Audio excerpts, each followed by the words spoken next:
आप समझ जाएंगे। वो चौथा आपका भक्त महान नारद ही है। सत्य वचन, संदेह का स्थान नहीं है। प्रभु आपको सब ज्ञात है, लेकिन फिर भी मैं बता दीजिए। बताना चाहता हूँ। मैं मृत्यु लोक पे तपस्या में लीन था।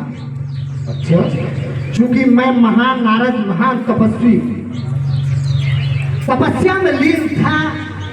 मेरी तपस्या से इंद्र का सिंहासन कंपित हुआ था। क्या बात कर रहे हैं? हाँ प्रभु, हाँ।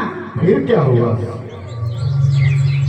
फिर रोते गिड़गिड़ाते गए होंगे मदन के पास। कौन? इंद्र।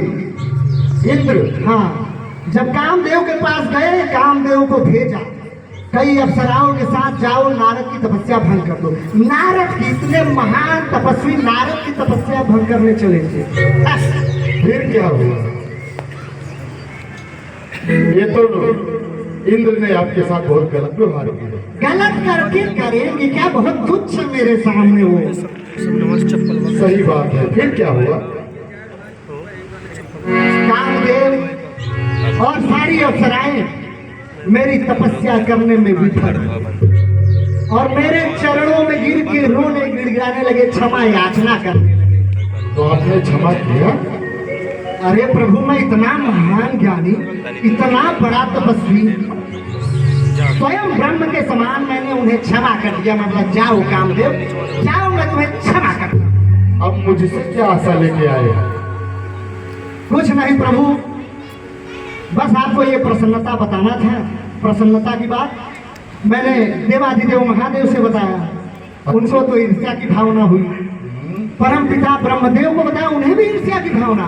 अब एक आप ही हो जो समझ सकते हो। मैंने सोचा आपको भी अपनी कीर्ति के बारे में बताया कि मैं कितना महान हूँ।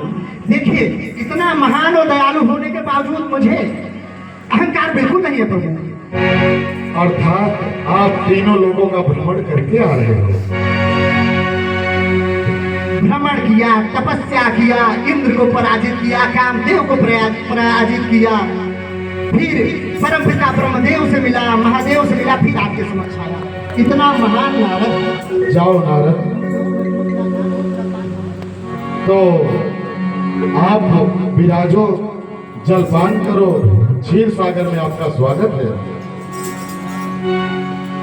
नहीं नहीं प्रभु, आपको तो पता है मैं वैसे ही इतना व्यस्त था, अब तो और व्यस्तता है। मैं सोच रहा हूँ जैसे ब्रह्मलोक है, महादेव कैलाश में रहते हैं, आप भी अपने लोक में निवास करते हो, वैसे नारद लोक का निर्माण किया जाए और नारद वहीं पे विराजमान रहे। अब भला आपकी आकांक्षाओं का दमन कौन कर सकता है? अच्छा प्रभु, मुझे लगता है तब तो मेरी भी तपस्या करेंगे भक्त। हाँ, इतना महान जो हूँ।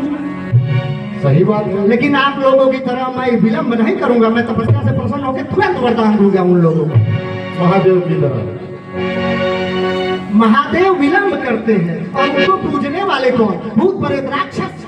मेरे भक्त तो भक्त होंगे, जैसे मैं आपका भक्त हुआ करता था। ठीक है नारद, आपको विलंब हो रहा है तो जाइए, आपका कल्याण हो। आज्ञा दीजिए प्रभु। नारायण नारायण नारायण नारायण श्रीमन्नारायण नारायण नारायण